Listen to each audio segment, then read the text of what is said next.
अस्सलाम वालेकुम।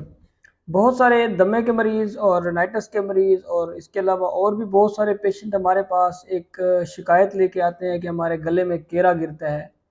केरा गिरना या गले में बलगम का आना ये एक बहुत बड़ा इशू है, क्योंकि इसकी वजह से जिसको ये मसला होता है वो सोशली लोगों से दूर हो जाता है, क्योंकि जब भी किसी पब्लिक प्लेस में बैठता है उसको बार बार गला साफ़ करना पड़ता है या खांसी करनी पड़ती है, तो ये उसके लिए बड़ा प्रॉब्लम बनता है और शर्मिंदगी और एम्बेरसमेंट का मसला बनता है, जिसकी वजह से उसको सोशली लोगों से दूर रहना पड़ता है। तो इसकी कुछ वजूहात और उनका क्या हल है, ये मैं आपसे शेयर करना चाहूँगा, क्योंकि ये बड़ा ही इम्पोर्टेंट इशू है।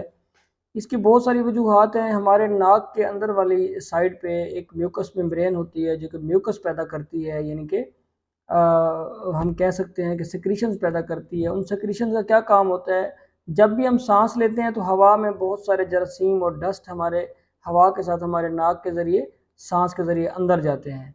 तो जो म्यूकस यानी कि रतूबत पैदा होती है वो उस डस्ट को और जो जरासीम अंदर जा रहे होते हैं उनको फेफड़ों में दाखिल होने से रोकती है और उनको बाहरी जज़्ब कर लेती है। लेकिन कुछ पेशेंट ऐसे होते हैं जिनमें ये रतूबतें यानी कि सिक्रीशंस हद से ज़्यादा खारिज होती हैं, जिसकी वजह से फिर उनके नाक के पिछली साइड से गले में गिरती हैं, जिसको कहते हैं केरा गिरना या पोस्ट नेज़ल ड्रिप। तो इस इशू की मुख्तलिफ वजूहात हैं। एक उसकी वजह जो है वो गैस्ट्रोएसोफेजियल रिफ्लक्स डिजीज़ है, यानी कि जिसको हम तेज़ाबियत बोलते हैं। तेज़ाबियत में जब हम खाना खाते हैं तो वही खाना लोअर एसोफेजियल स्फिंक्टर के लूज़ हो जाने की वजह से ऊपर आता है और बार बार उभरने की खाने के ऊपर उभरने की वजह से गले में भी फिर इरिटेशन होती है और केरा गिरना शुरू हो जाता है। तो ये जो तेज़ाबियत है इसका सलूशन एक तो इसकी कुछ मेडिसिन होती है, पीपीआई ले सकते हैं, एंटासिड ले सकते हैं, और इसके अलावा कुछ एहतियातें हैं उनका करना बहुत ज़रूरी है। इस तरह के मरीज़ को अपने जो बेड है उसकी जो सर वाली साइड है वो बनिस्बत पाँव वाली साइड ऊंची रखनी चाहिए। मतलब पाँव वाली साइड उसकी नीचे होगी और सर वाली साइड ऊंची होगी। खाना खाने के फ़ौरन बाद लेट नहीं जाना चाहिए। एटलीस्ट खाना खाने के 2 घंटे बाद सोने जाना चाहिए, यानी कि लेटने और खाना खाने के दरमियान 2 घंटे का वक्फा ज़रूरी है। इसके अलावा खाना खाने के बाद पानी नहीं पीना चाहिए और पेट भर के खाना ना खाएं, बल्कि भूख रख के खाना खाना चाहिए। इसके अलावा एक और इसकी वजह जो है वो साइनोसाइटिस है, और एंटीबायोटिक्स मेडिसिन का एक्स्ट्रा इस्तेमाल इसकी एक बहुत अहम वजह है। हमारे पास एक कॉमन प्रॉब्लम है सेल्फ मेडिकेशन। लोग खुद से ही दवाई ले लेते हैं, किसी डॉक्टर की एडवाइस नहीं लेते, या तो किसी मेडिकल स्टोर पे जाके दवाई ले लेते हैं या फिर किसी अताई के पास जाके दवाई लेना शुरू कर देते हैं। होता यूँ है कि सर्दियों में बहुत सारे वायरल इन्फेक्शन की वजह से फीवर होता है या गला ख़राब होता है, लेकिन इन वायरल इन्फेक्शन में भी लोग जाके एंटीबायोटिक लेके खाना शुरू कर देते हैं, जो कि कहीं भी रिकमेंडेड नहीं होते। और यही एंटीबायोटिक हमारे जिस्म में मौजूद फ्रेंडली बैक्टीरिया को जाके मार देते हैं, जिसकी वजह से हमारा इम्यून सिस्टम कमज़ोर हो जाता है, और जब हमारा इम्यून सिस्टम यानी कि निज़ाम मुदाफ़त कमज़ोर होता है तो बहुत सारे वायरस और फंगस ग्रो करना शुरू कर जाते हैं, जिसकी वजह से हमें साइनोसाइटिस का खतरा होता है, यानी कि साइनसेस की इन्फ्लेमेशन हो जाती है, जिसकी वजह से वहाँ से फिर केरा गिरना शुरू हो जाता है। इसके अलावा राइनाइटिस भी इसकी एक अहम वजह है, राइनोसाइनोसाइटिस इसकी अहम वजह है, एलर्जी इसकी बहुत अहम वजह है। जो एलर्जिक राइनाइटिस है उसमें भी केरा गिरना एक कॉमन प्रॉब्लम है। और एक और वजह जिसे हम कहते हैं डेविएटेड नेजल सेप्टम, यानी कि नाक की जो हड्डी है वो टेढ़ी होती है, सेप्टम जो है वो टेढ़ा होता है, जिसकी वजह से नाक की एक साइड बंद रहती है और एक साइड खुली रहती है। जो साइड नाक की बंद होगी वहाँ पे म्यूकस सेक्रेशन ज़्यादा होती है, जिसकी वजह से फिर गले में केरा गिरना शुरू हो जाता है, और ये प्रॉब्लम रात को ज़्यादा होता है या ठंड में ज़्यादा होता है।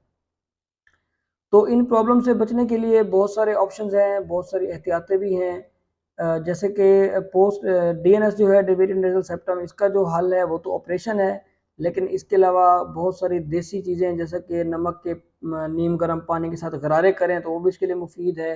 स्टीम इन्हेलेशन एक बहुत ही अच्छी चीज़ है, स्टीम लेना। तो जो लोग स्टीम लेते हैं इस तरह के मर्ज़ में तो उनको अफाका रहता है काफ़ी हद तक। इसके अलावा शहद का इस्तेमाल बहुत अच्छी चीज़ है, शहद इस्तेमाल करें। शहद का 1 चम्मच अगर आप हाफ़ गिलास नीम गर्म पानी में डाल के मिक्स करके लेते हैं तो ये बहुत ही अच्छा है इस मसले के लिए। इसके अलावा बहुत सारी मेडिसिन भी होती हैं। जब मेडिसिन देते हैं तो उसके लिए हमें पहले देखना होता है कि ये हो क्यों रहा है। जिस वजह से हो रहा होता है उस चीज़ को हमने उस चीज़ की मेडिसिन देनी है। जैसे अगर गैस्ट्रोएसोफेजियल रिफ्लक्स डिजीज़ यानी कि तेज़ाबियत हो रही है तो हमने तेज़ाबियत का इलाज पहले करना है, इसका इलाज बाद में करना है, क्योंकि जैसे तेज़ाबियत ठीक होगी तो ये मसला ऑटोमेटिक ठीक हो जाएगा। अगर एलर्जिक रिनाइटिस की वजह से हो रहा है तो हमने एलर्जिक रिनाइटिस का इलाज करना है।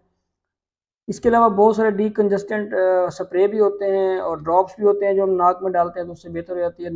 नॉर्मल सलाइन के ड्रॉप्स हैं वो भी देते हैं तो उससे भी कंजेशन कम हो जाती है। स्टेरॉइड्स कुछ देने पड़ते हैं, लेकिन एक बात मैं आपको बताऊं, बहुत सारे लोग क्या करते हैं जब भी ये मसला होता है तो कहीं से जाकर स्टेरॉइड पे या तो इंजेक्शन लगवा लेते हैं या फिर स्टेरॉइड की टैबलेट्स लेना शुरू हो जाती है। तो ये एक बहुत ही गलत प्रैक्टिस है, इसको इनकरेज नहीं करना चाहिए। हाँ, स्टेरॉयड नो डाउट इन्फ्लेमेशन कम करते हैं और क्विकली रिस्पॉन्स आ जाता है उसका। जैसे ही बंदा टीका लगवा के आता है तो कहते हैं मैं तो बिल्कुल ठीक हो गया हूँ, लेकिन लॉन्ग टर्म इन चीज़ों के नुकसानात होते हैं। जब स्टेरॉयड इंडिकेटेड होते भी हैं तो हमारी ट्राई होती है कि लोकल स्टेरॉयड्स दें, जैसा कि स्प्रे की फॉर्म में आते हैं जो कि नाक में ही जाकर स्प्रे करते हैं, तो वो देना ज़्यादा बेहतर है बनिस्बत ओरल या इंजेक्टेबल्स के। लेकिन जब अगर बहुत ज़्यादा ज़रूरत हो तो फिर वो आपका डॉक्टर उसके अकॉर्डिंग देख के दे भी सकता है अगर ज़रूरत होगी, लेकिन शॉर्ट कोर्सेज देते हैं इसके लिए। तो कभी भी सेल्फ मेडिकेशन ना करें। इस प्रॉब्लम से जो भी दो चार हैं वो एक दफ़ा डॉक्टर को ज़रूर कंसल्ट करें ताकि आपकी गले में गिरने वाली केरे की वजह को देख के उसके मुताबिक आपका इलाज किया जाए। बहुत शुक्रिया।